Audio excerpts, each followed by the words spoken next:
Bom dia a todos, a paz do Senhor Jesus Cristo. Com muita alegria estamos aqui na Remanescente Cristã Filadélfia para juntos celebrarmos a ressurreição do Senhor Jesus Cristo.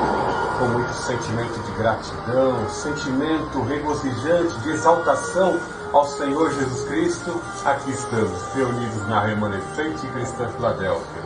Amém? Por gentileza, vamos abrir nossas Bíblias em Apocalipse capítulo 3, do verso 7 em diante. Apocalipse capítulo 3, do verso 7 em diante. Escreve ao anjo da igreja em Filadélfia: assim diz aquele que é santo, verdadeiro, que tem a chave de Davi, o que abre ninguém pode fechar, e o que fecha ninguém pode abrir. Conheço tuas obras, tenho posto diante de ti uma porta aberta, que ninguém pode fechar. Tens pouca força, mas guardaste a minha palavra e não negaste o meu nome. Fareus da sinagoga de Satanás, aos que se dizem judeus e não são, mas mentem, sim farei que venham adorar, prostrados aos teus pés, e saibam que eu te amo. Porque deste atenção à minha exortação, à perseverança, eu também te guardarei da hora da provação que virá sobre o mundo inteiro, para pôr à prova os que habitam sobre a terra. Venho sem demora, conserva o que tens para que ninguém tome tua coroa. Farei do vencedor uma coluna no templo do meu Deus, onde jamais sairá. Escreverei nele o nome do meu Deus, o nome da cidade do meu Deus, a nova Jerusalém, que desce do céu da parte do meu Deus, e também o meu novo nome. Quem tem ouvidos, ouça o que o Espírito diz às igrejas. Podemos detectar, dentre as características da igreja de Filadélfia, uma grande mentalidade de resignação, de resiliência, de perseverança, de persistência nas coisas concernentes à causa da igreja, ao comportamento da igreja, como a igreja deveria ser, em que condição deveria se apresentar. Ela continuava fervorosa, zelosa e na prática de boas obras. Esse fervor e essa devoção ao ensinamento do Senhor Jesus Cristo, que foi inserido sobre a consciência deles, os levava a perseverar na prática de boas obras. E uma coisa bem certa, né? Fé e obras são dois termos que têm que andar de mãos dadas. Quando vemos que a salvação é somente pela fé, mediante a invocação do Senhor Jesus Cristo, e a salvação assim consolidada, ela não depende de obras, podemos detectar isso pela salvação concedida àquele criminoso arrependido ao lado de Cristo na cruz do Calvário. Então poderíamos dispensar a prática de boas obras. Mas quando pegamos ali a carta de Tiago, o bispo de Jerusalém, que também foi filho de Maria, irmão de Jesus, vemos que ele insere a questão das boas obras, da prática de boas obras, para expor, explicitar que verdadeiramente somos cristãos. Será que um termo cai em contradição? Será que Tiago está caindo em contradição com o apóstolo Paulo? Não, em hipótese alguma. Um complementa o outro no sentido de mostrar a salvação em ação, a fé em ação. A fé mediante Cristo, a transformação que o Espírito do Senhor Jesus Cristo inflama dentro, proporciona dentro do cristão, na mente do cristão, implicando na prática de boas obras. Então, os dois termos estão unidos e devem fazer parte da vida do cristão: fé e prática de boas obras. O inimigo vai tentar bombardear, de certa forma, tudo aquilo que fazemos. Vai tentar bombardear a nossa fé e vai tentar bombardear automaticamente a prática de boas obras. Se perdemos a fé, automaticamente nós vamos nos abster de praticar as boas obras. Vamos diminuindo a quantidade, vamos diminuindo a intensidade, e as nossas ações podem ficar más.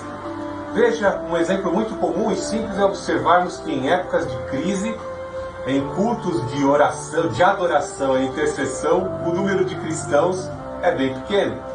Porque as pessoas não gostam muito do sacrifício. Quando se fala do único sacrifício que o cristão tem que fazer na dispensação da graça, que é o sacrifício do seu eu, do seu ego, portanto, apresentai os vossos corpos como sacrifícios vivos para se descobrir qual é a boa, perfeita e agradável vontade de Deus que está ali em Romanos. Nós vemos que alguns cristãos, eles resistem. Uma coisa bem certa, o inimigo ele vai apresentar, ele vai ao longo da tua vida, no processo da tua vida, ele vai bombardear a tua fé, com o intuito de inibir você, intimidar você e tentar fazer você a retroceder e até, se possível for, abandonar a comunhão. É por isso que é muito importante nós alimentarmos a nossa fé e exercitarmos essa fé em Cristo Jesus na prática de boas obras. É muito importante, pela fé, nós nutrirmos os valores. Nós temos que ali na carta de Paulo aos Coríntios e também em Romanos 12 especificamente, ele começa mostrando a importância desse sacrifício pessoal que devemos fazer, que é sacrificar o nosso próprio eu, e depois ele termina a carta expondo, no meio da carta deste mesmo capítulo, melhor dizendo, no capítulo 12, ele vem expor ali uma fé como dom espiritual. E ele fala aproximadamente de 5 ou 6, acho que 5 dons espirituais, a liberalidade. Ele fala sobre a fé, e essa fé não é a fé comum como todos nós assim sentimos.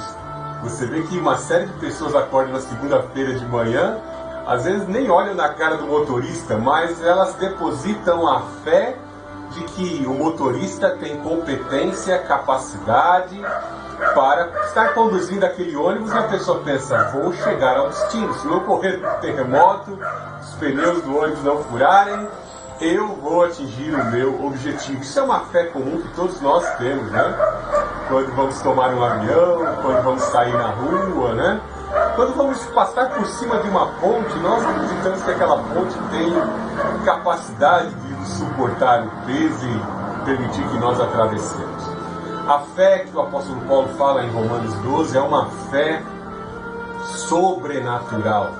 É uma fé que está anexa, junta, fundida ao Espírito Santo, que é a fé que é capaz de realizar sinais para glorificar o Senhor Jesus Cristo. É aquele que voluntariamente coloca a sua vida de consagração e santidade para servir ao Senhor e, no nome do Senhor Jesus Cristo, realizar milagres e sinais. Falar a palavra de sabedoria, revelar o oculto e o profundo, assim, discernir os espíritos e, com a autoridade e o poder do Espírito Santo, repreender os espíritos malignos. Tudo isso está, em todos esses dons está baseada esta fé sobrenatural. E é essa fé que nós temos que buscar, e com muita fé devemos obedecer o que Paulo nos ensina, com buscar e com zelo os dons espirituais. E todos os dons só são conquistados se primeiro assim desempenharmos fé naquele que tem poder, fé naquele que pode salvar, fé naquele que é o nosso Senhor, e assim vivenciarmos. Retornando àquilo que eu disse a princípio, nós vemos que o diabo, o inimigo, ele vai tentar bombardear a sua fé, porque ele sabe que bombardeando a sua fé, gerando em você desânimo, ele pode assim condenar você. Veja que cada um, quando chegar no dia do juízo final, cada um será julgado segundo as suas obras. Se você teve fé no Senhor Jesus Cristo, se você, em posse dos talentos, construiu grandes edifícios para glorificar o Senhor Jesus Cristo, você terá galardão. Mas se você resistiu ao Espírito Santo, resistiu à palavra de Deus e as suas obras foram más, você receberá o salário na medida exata daquilo que você plantou a vida inteira. Portanto, é muito importante nós aprendermos a nos portar diante da palavra que vem diante de nós, não resistindo ao Espírito Santo. Por maior que seja o bombardeio e o ataque à tua vida, porque às vezes existem os chamados focos de incêndio dentro de áreas da nossa vida, da nossa casa espiritual. Às vezes são problemas de uma fase da sua vida que não foram resolvidos, uma pessoa que te ofendeu, te desmotivou, te desprestigiou, e essa palavra fica incomodando no teu ser, essa palavra fica, de certa forma, remoendo em sua mente e trazendo certos impedimentos para que você possa prosseguir. É muito importante momentos de devocional e da leitura da palavra de Deus para que a mesma possa purificar o teu viver e, de uma vez por todas, baseado nesta palavra, deixando as coisas que para trás ficam, avancemos para o alvo que é o Senhor Jesus Cristo. Breve, todos esses ressentimentos, essas feridas, essas marcas que tem no seu corpo ficarão para trás. E você receberá um corpo novo, uma consciência nova. E tudo isso começa pela fé. Por isso que o diabo ele ataca os seus cinco sentidos, seus olhos, sua audição, a sua fala. Se você racionalmente não controlar os seus sentidos, as suas mãos vão apalpar aquilo que não deve. Seus ouvidos vão ouvir algumas palavras e poderão contaminar a sua mente. Seus olhos poderão contaminar a sua alma. Portanto, não seja tolo. Alimente os seus sentidos, alimente a tua mente com o poder da palavra de Deus, para que você possa olhar a obra que você está fazendo. Como eu disse, fé e obra são dois fatores que devem andar juntos. As boas obras, elas têm que glorificar a Cristo, elas devem continuar a serem praticadas, por maior que seja o bombardeio. Lembre-se que o Senhor Jesus Cristo, no seu sermão profético, ele enfatizou que bem-aventurado é o obreiro que, quando o Senhor voltar, ele esteja com as mãos firmes no arado. Porque o inimigo quer ver você derrotado, o inimigo quer ver você às margens e fora da congregação do povo de Deus. Então ele vai tentar desestimular, e o ataque começa na sua mente. Aprenda a conviver com os irmãos. Quando às vezes eu ouço como pastor algumas pessoas comentando alguns problemas, algumas palavras que feriram a mente dos cristãos, que assim vêm conversar comigo, eu vejo que são coisas muito pequenas, porque quando eu ouço essas palavras que foram faladas contra algumas pessoas, são palavras muito pequenas quando olhamos a lista de sofrimentos do apóstolo Paulo. Veja a carta de Paulo a Timóteo, quando ele fala ali dos obreiros que começaram ao seu lado, alinhados com o cristianismo puro e simples. E veja que, num certo processo, depois de terem aprendido com o apóstolo Paulo, terem aprendido a sã doutrina, perverteram-se da sã doutrina e amaram as coisas do mundo, como Demas. Como conta-se a tradição judaica, os nicolaítas são discípulos de Nicolau, que era um dos diáconos. E quando vemos as referências, as prerrogativas necessárias do poder do Espírito Santo para ser diácono, cheio de conhecimento, cheio do Espírito, cheio de sabedoria, vemos que eram homens realmente cheios do poder de Deus. E como é que Nicolau caiu numa condição como essa?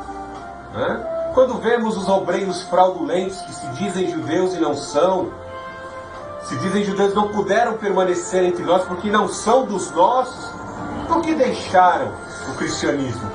Por falta de alimentar a fé. Veja a sabotagem que foi feita no mundo ocidental hoje.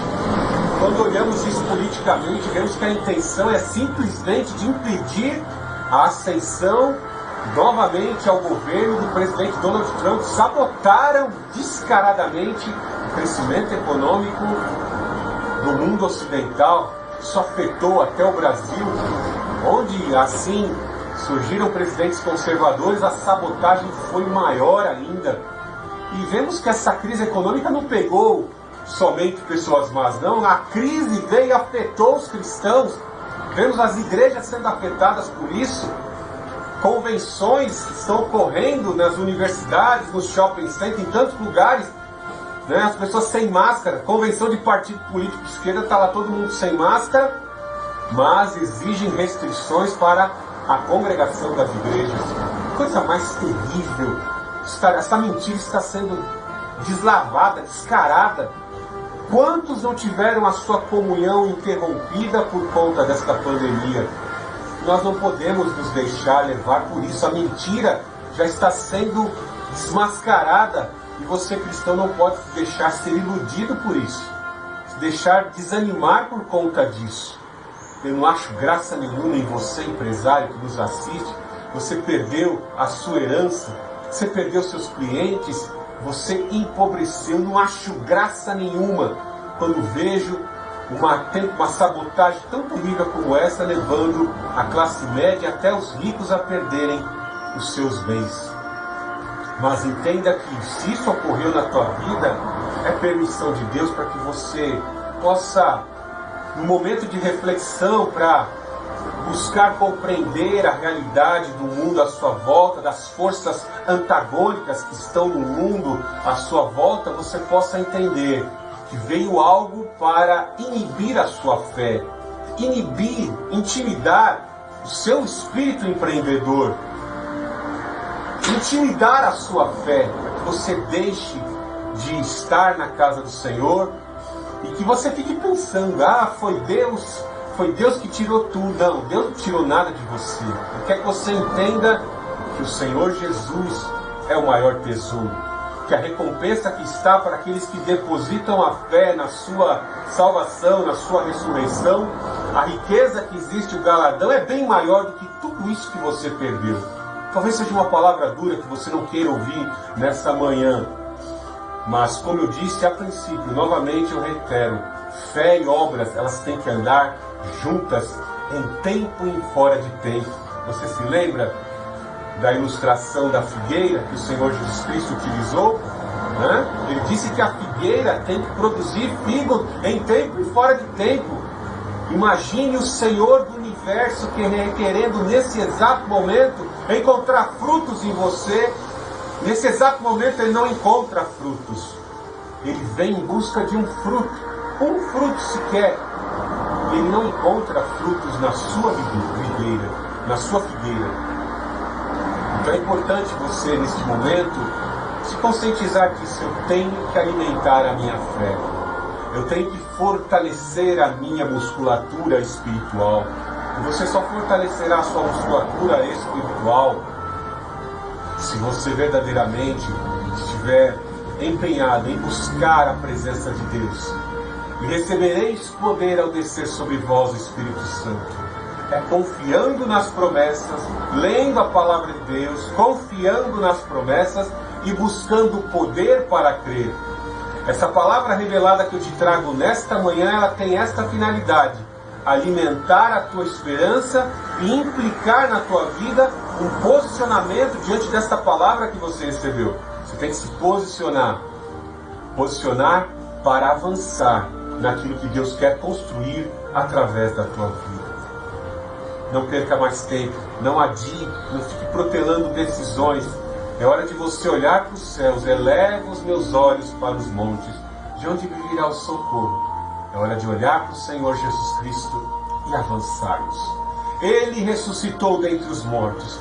Ele já deu um exemplo da grandiosidade do seu poder, do seu infinito poder.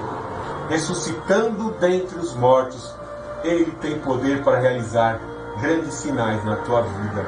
Creia, confie, continue a cada dia alimentando a tua fé, a tua esperança na prática de boas obras, bem posicionado diante da palavra de Deus. Põe-te em pé e falarei contigo.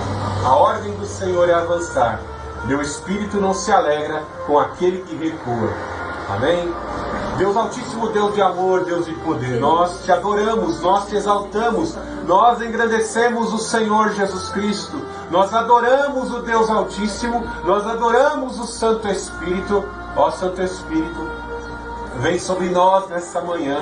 Não permita que o inimigo roube essa palavra dos nossos corações. Te pedimos, ó Senhor Jesus, abre portas, vai desobstruindo os caminhos pelo fogo do Espírito Santo, alimenta a nossa convicção com o poder da Tua Palavra. Te pedimos em nome do Senhor Jesus Cristo. Agora vem com o Teu amor, vai tocando nos corações, vai quebrando toda a dureza, toda a resistência à Palavra de Deus, vai quebrando toda a hoste do mal.